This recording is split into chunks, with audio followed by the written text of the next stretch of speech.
Hello friends, अगले वाले question की तरफ चलते हैं। लेकिन क्वेश्चन स्टार्ट करने से पहले आपको बता दूं, मेरे चैनल के ऊपर कोई भी चीज़ फ्री ऑफ कॉस्ट नहीं है, आपको पे करना ही होगा। क्यों? मैं मटेरियल इकट्ठा कर रहा हूँ ऑनलाइन क्लासेज का, जो मेरा खुद का एप्लीकेशन है प्ले स्टोर के ऊपर। क्वेश्चन ये है कि particle moving in the resisting medium, एक पार्टिकल किसी प्रतिरोधी माध्यम के अंदर मूव कर रहा है, is act upon by the central force, और उसके ऊपर एक सेंट्रल फोर्स काम कर रहा है, केंद्रीय बल काम कर रहा है, जिसकी वैल्यू है म्यू अपॉन आर की power N. If the path can be the equiangular spiral of angle alpha, जो पार्टिकल है अगर उसका जो पाथ है वो इक्वेंगुलर स्पाइरल हो, whose force is at centre of force, जिसके ऊपर अप्लाइड फोर्स लगने वाला फोर्स केंद्रीय बल हो, शो दैट, अब की बार आपको दिखाना है, द रेजिस्टेंस इज, जो प्रतिरोध है यानी उसके ऊपर जो लगने वाला प्रतिरोध है वो है n-3/2 into mu cos alpha divided by R की पावर n। ओके, ठीक है ना। क्वेश्चन की तरफ चलते हैं और हल करते हैं।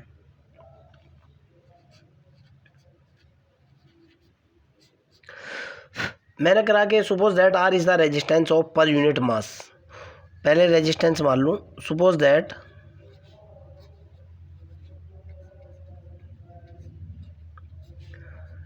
कैपिटल आर इज रेजिस्टेंस, अगर आर रेजिस्टेंस हो देन मेरे को प्रूफ करना है कि टू प्रूव दैट, क्या सिद्ध करना है भाई?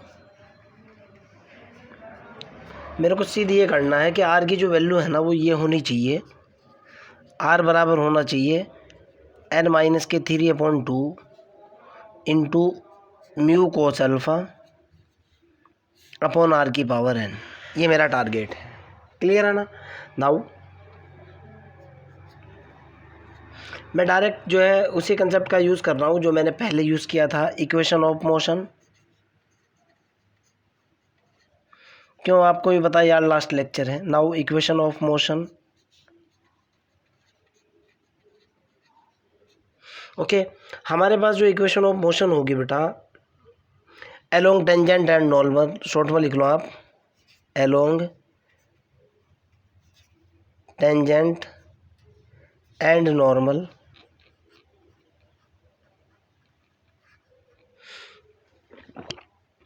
कौन कौन सी इक्वेशन ऑफ मोशन होगी? एक इक्वेशन ऑफ मोशन होगी v into D we over D S is equal to होगा माइनस म्यू अपॉन आर की power n cos phi minus के आर। ओके, सेकंड इक्वेशन जो हमारे पास होगी बेटा, मैंने ग्राफ जो है ना इसका बनाना उसकी ज़रूरत नहीं समझी, डायरेक्टली लिख दी मैंने equation of motion. Okay, tangent और नॉर्मल के अलोंग जो इक्वेशन ऑफ मोशन होंगी वो लिखना। एक तो ये होगी, इसको दोबारा लिखता हूँ ताकि आपको डाउट ना लगे। पहली इक्वेशन ऑफ मोशन होगी v into D we over D S is equal to कितना होगा भाई? माइनस म्यू अपॉन आर की पावर n, जो अप्लाइड फोर्स है, कोस फाई उसके साथ होता ही है, माइनस के resistance R. This is equation 1। Second जो होती है वो होती है V square upon rho is equal to, जो होगा वो होगा कितना फोर्स लगा हुआ है, म्यू अपॉन आर की power n into sine phi. Equiangular spiral के केस में ये हमेशा साइन फाई होता है, याद रखना है। ओके, अब सवाल पैदा होता है म्यू अपॉन आर की पावर n क्यों ले रहे हो आप? बेटा, इसके ऊपर लगने वाला applied central force mu upon are की पावर n है। ओके, ठीक है ना। दो इंपॉर्टेंट चीज़ें हैं और ये क्वेश्चन भी वेरी इंपॉर्टेंट इसीलिए हो जाता है क्योंकि इसके अंदर बहुत सारी ऐसी चीज़ें हैं जो बीएससी पार्ट 1 की होंगी। फिर कह रहा हूँ मैं, ये एंगुलर स्पाइरल, इसके केस में वी स्क्वायर अपॉन रो की वैल्यू म्यू अपॉन आर की power n into sci fi होगा। ओके, अब सुनो, वी नो दैट, बहुत इंपॉर्टेंट क्वेश्चन है क्योंकि ज़्यादातर फार्मूले इसके अंदर तुम लोगों को याद रखने होंगे। वी नो दैट इक्वेंगुलर स्पाइरल क्या होता है? इक्वेंगुलर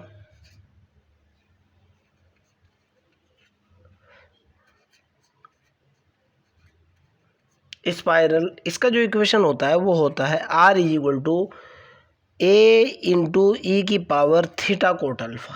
आपको पता होगा, नहीं पता तो इस इक्विएंगुलर स्पाइरल का स्टैंडर्ड इक्वेशन होता है, याद रखना है। जैसे अगर मैं आपसे बोलता हूँ X square upon A square plus Y square upon B square is equal to 1 है, आप क्या कहोगे? Sir this is the equation of क्या है? इलिप्स। समझ आती है ना मेरी बात? आप सीधा बोलते हो ना। अगर मैं आपसे बोलता हूँ एक्स स्क्वायर प्लस के Y square is equal to R square, मेरे बोलने से पहले बोल दोगे this is the equation of circle. ठीक इसी तरीके से इक्विएंगुलर स्पाइरल का फार्मूला होता है, स्टैंडर्ड इक्वेशन होता है R is equal to A into E की power theta into cot alpha. Cot alpha constant होता है, ए भी कॉन्स्टेंट होता है। और इस केस में जो है हमेशा and phi is equal to मेरे पास अल्फा होता है, ये भी फार्मूला है।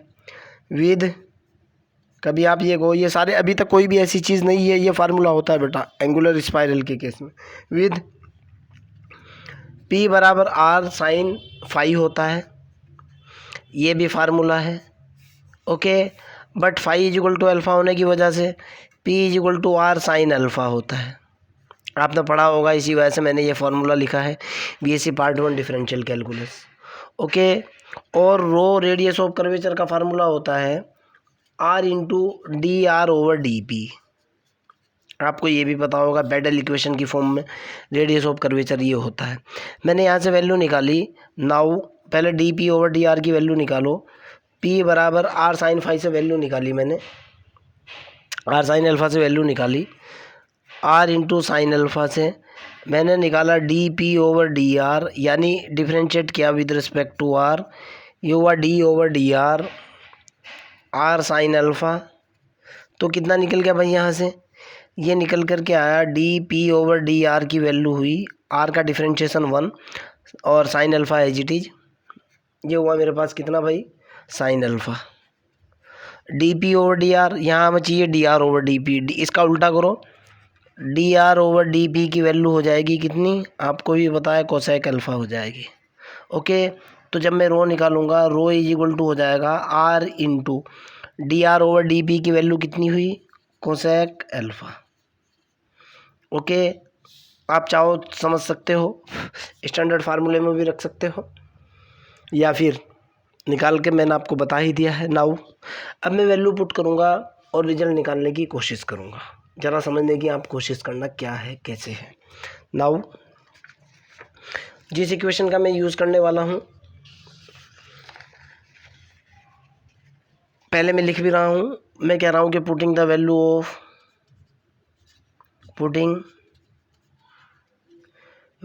ऑफ किस किस की वैल्यू? फाई एंड रो किसके अंदर?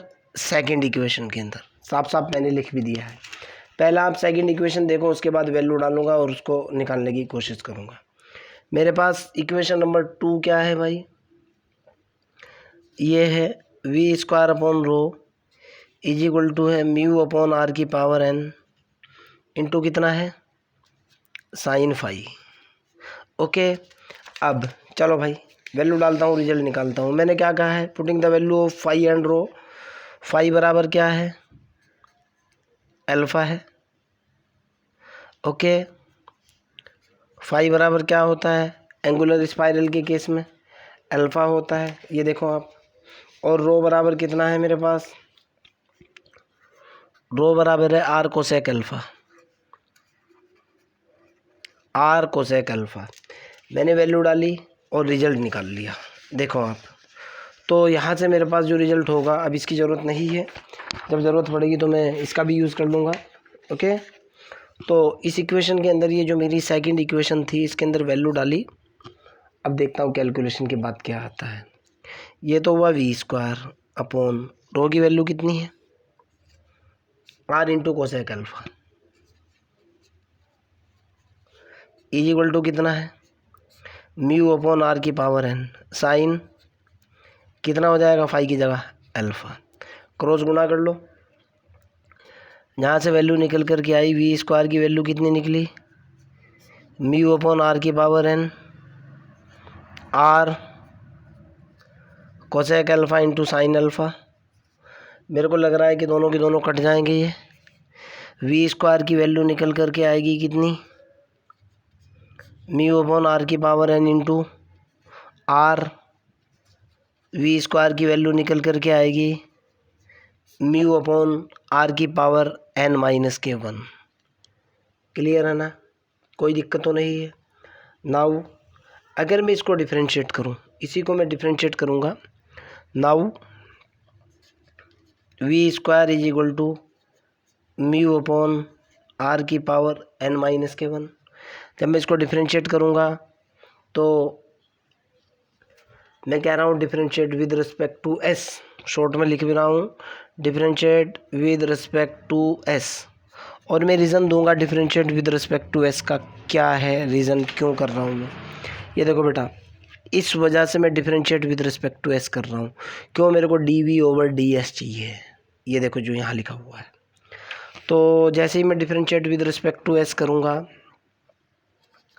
डी ओवर डी एस हो जाएगा, वी स्क्वायर हो जाएगा, डी ओवर डी एस हो जाएगा, म्यू इंटू आर की पावर माइनस एन माइनस 1 होगा। देखो आप, क्लियर है ना। आगे की तरफ चलते हैं। जब इसको डिफरेंशिएट करूँगा, ये निकल करके आएगा 2v D we over D S. तो ये हो जाएगा भाई, आप भी समझ सकते हो। इधर कितना निकल करके आएगा, यहाँ डायरेक्ट लिख रहा हूँ, माइनस एन माइनस 1 होगा, म्यू बटे आर की पावर एन हो जाएगा, माइनस एन प्लस 1 से, ये प्लस से माइनस 1 होते ही आर की पावर एन आ जाएगा, into D R over D S होगा।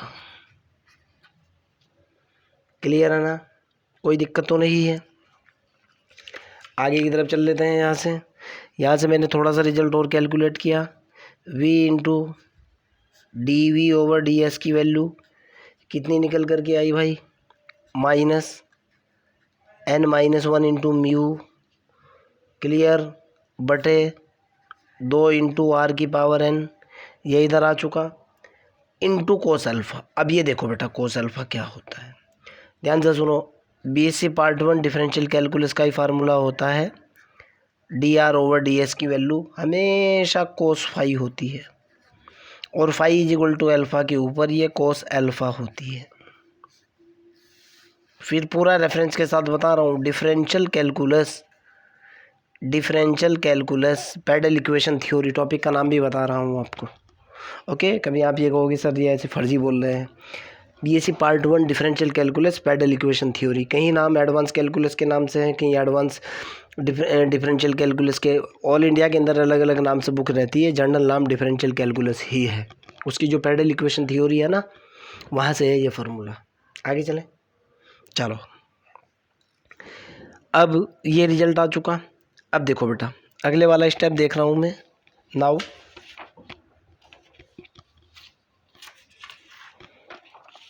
ओके, देखो v D we over D S का ही पहले रिजल्ट देख लेते हैं हम, उसके बाद आगे की तरफ चलेंगे। मेरे पास कितना निकल चुका है,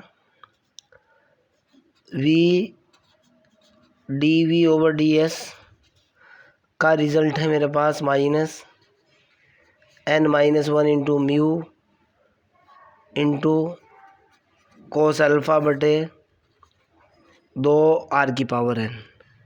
ये है ना रिजल्ट। ओके, मैं कहना चाह रहा हूँ कि putting this value in equation 1,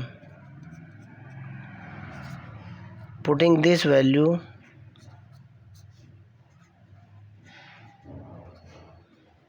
in equation number 1, first equation के अंदर डाल रहा हूँ।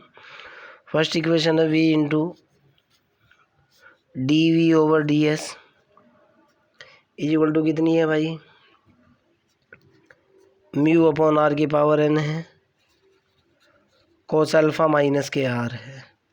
मैंने वैल्यू डाली, ये जो फर्स्ट इक्वेशन है इसके अंदर मैंने वैल्यू डाली और रिज़ल्ट निकालने की मैंने कोशिश की। चलो भाई देखता हूँ क्या रिज़ल्ट निकल करके आएगा। जैसे ही मैंने यहाँ वैल्यू डाली, वैल्यू डालने के बाद मेरे पास इधर कितना निकलेगा भाई, ये हुआ V D we over D S की value minus N minus 1 mu cos alpha 2r की power n is equal to mu upon r की power n cos alpha minus के आर की वैल्यू देख लेता हूँ। r इज इक्वल टू कितना निकल गया भाई, माइनस म्यू बटे r की power n cos alpha plus mu n minus 1 upon 2r की power n cos alpha. Okay, इसको हल करो या ना करो, रिजल्ट यही निकल करके आएगा। r इज इक्वल टू कितना होगा भाई, r is equal to direct होगा n माइनस के 3/2, हल कर लेना यार, mu cos alpha upon r की पावर n। इतना तो बीएससी थर्ड ईयर के स्टूडेंट हो, आप निकाल सकते हो। ओके, चाहे जिसी तरीके से हल करो यार, सीधा यही आना है, कॉमन लेने के बाद ये बचेगा आपके पास। ओके, और यही आपका क्या है, प्रूफ। देखो कैसे, एक मिनट क्वेश्चन देख लो, मैं फिर बता रहा हूँ। अभी कहाँ गया क्वेश्चन यार, अरे हमारा क्वेश्चन कहाँ चला गया, इसी पे लिखा हुआ है कि हाँ ये है। देखो बेटा, n-3/2 mu cos alpha upon r की पावर n, ये देखो आप, और इसके बैक में देखो, अब इसके बैक में देखो आप, n-3/2 mu cos alpha upon r की पावर n, यही आपको प्रूफ करना था, यही आपका रिजल्ट आ चुका, ठीक है ना। हाँ, एक बात और भी है बच्चों, मोशन इन रजिस्टिंग मीडियम का लास्ट क्वेश्चन रह रहा है। अब मैंने ऑल इंडिया यूनिवर्सिटी के ऑल क्वेश्चन जो है कवर करा दिए हैं, यूपीएससी वगैरह जितने भी हैं, मैंने कम से कम 5-7 बुक जितनी मेरे पास हैं, सब से सारे क्वेश्चन उठा लिए मैंने मोशन इन रजिस्टिंग मीडियम के A to Z। फिर भी अगर आपका कोई क्वेश्चन बचा हुआ है, किसी में प्रॉब्लम है, तो you can directly ask me, मैं आपकी हेल्प कर दूंगा, ठीक है ना। चलो बाय।